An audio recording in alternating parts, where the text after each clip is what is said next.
Igor Chmela, herec, u nás ve Faktech na Primě právě dnes. Vítejte ve studiu, pane Chmelo. Dobrý den, hezké odpoledne.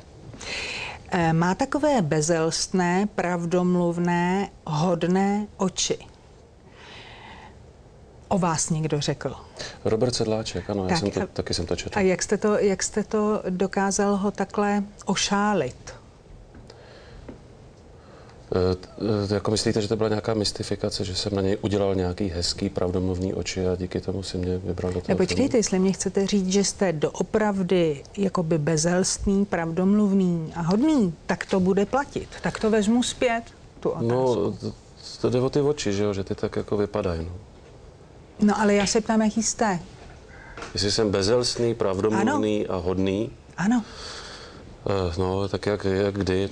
Snažím se většinou být hodnej, říkat pravdu a chovat se bezelstně. A kdy se vám to vymklo naposledy? Teď si nevzpomínám. Nebo to nechcete zveřejnit? No, dobře, vymklo se mi to. Ne, nebudu to zveřejňovat. A proč ne? Protože já si to vůbec nepamatuju. Mě to jenom fakt zajímalo, jestli ty oči, jaké jsou, myslím ty vaše oči, tak jestli je to nějaká finta, nebo je to odraz reality.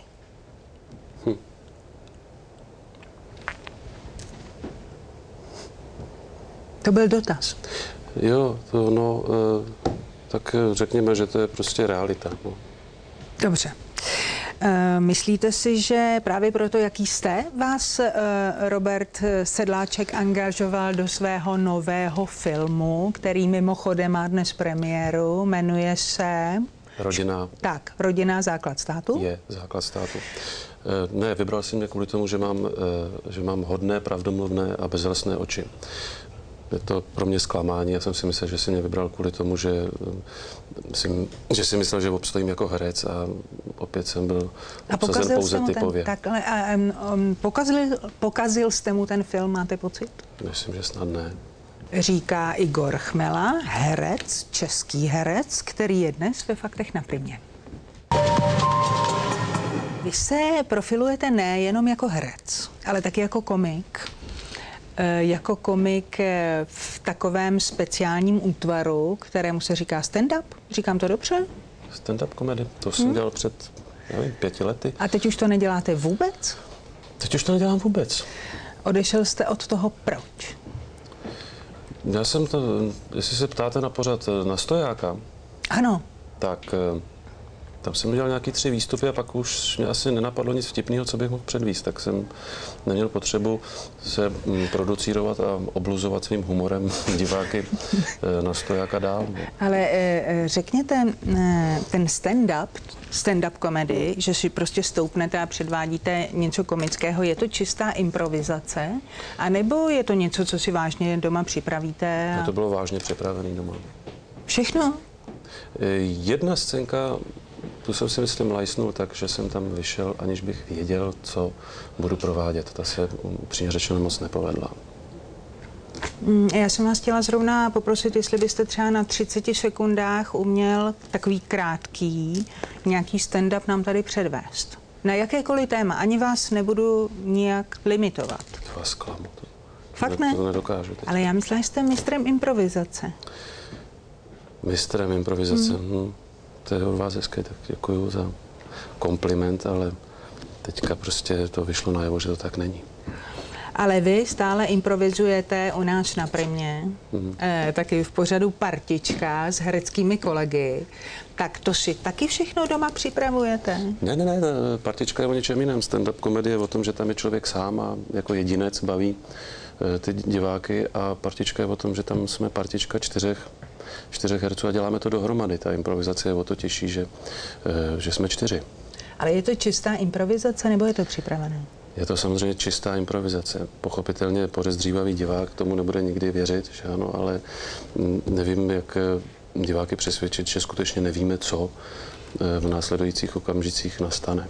Myslíte si, že ta schopnost improvizace, kterou tam projevujete, se dá nějakým způsobem naučit, nebo to musíte mít prostě v genech? Do jisté míry si myslím, že to lze nějakým způsobem trénovat, když se tomu věnujete. trénovat? Ale no, trénovat tím, že to provozujete.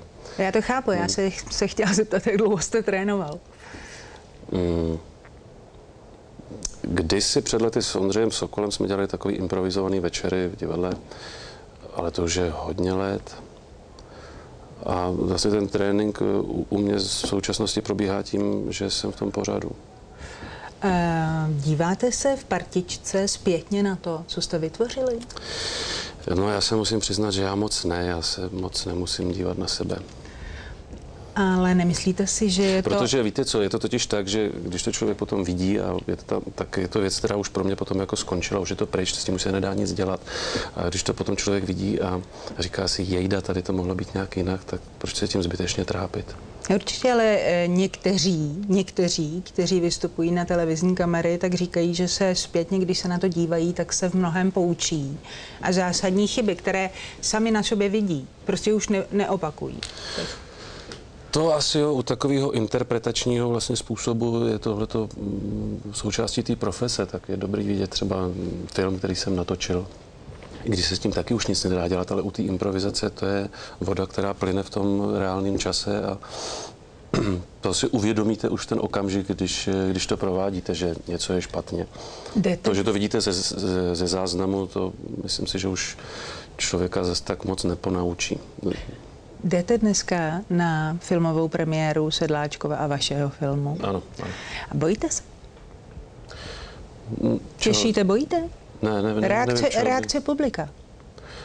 Reakce, jako že bych třeba přivít nějaký rajče nebo tak, ne, nebojím. Jsem zvědavý. No. Vy se vždycky rozhodnete odpovídat další větou, když já chci položit další otázku. Ale ne. Je pro vás důležitější, aby byli lidi spokojeni s tím filmem, anebo aby vy jste z toho měl dobrý pocit? Důležitější je pro mě, aby se ten film líbil divákům. No ale to byste měl na ty reakce být zvědavý a být nervózní z toho, jestli budou dobré, ne? Tak trošičku nervózní samozřejmě jsem. A ty reakce budou různé, protože ten film je v mnohem dost nejednoznačný. Myslel jsem si, že budou reagovat spíš tak, že budou reagovat na drama, ale při projekci pro novináře jsem se přesvědčil, že tam je mnoho komických prvků, že se ti lidi smějou, ti diváci. Což mě docela i potěšilo. Poslední dotaz.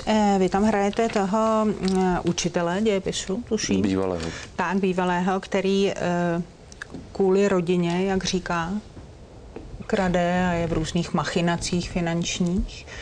Měl jste pro něj a pro jeho motivy alespoň stopu pochopení? Nebo jsou vám tyhle moresy jakoby úplně nepochopitelné? Tak člověk, který má rád svou rodinu, chce ji zabezpečit, tak v tomto smyslu určitě to pochopení mám. Je to taky člověk, že ano. Tam záleží na té míře toho blahobytu, kterým tu rodinu chcete zahrnout. Na můj vkus už si myslím, toho bylo trošku moc, ale to je otázka těch peněz, jako nevím, jestli 4 miliardy nebo půl milionu nebo 100 000. Ale fakticky říkáte, že jakoby touha postarat se o rodinu by vás měla omlouvat řekněme, ne úplně zákonem získání těch peněz? To určitě ne. Jenom to chápete prostě? No, já to chápu, jako, víte co, ptáte se mě na to, jaký mám jako postoj jako morální k tomu jednání, tak to je samozřejmě odsouzeníhodné, když kradete proto, abyste zabezpečila svoji rodinu. To není v pořádku, ale mám to proto pochopení v tom smyslu, že to chápu, ale nemusím s tím samozřejmě jako souhlasit morálně. Ale já vám úplně rozumím. Říká Igor Chmela, český herec, který byl dnešním hostem ve Faktech na Primě.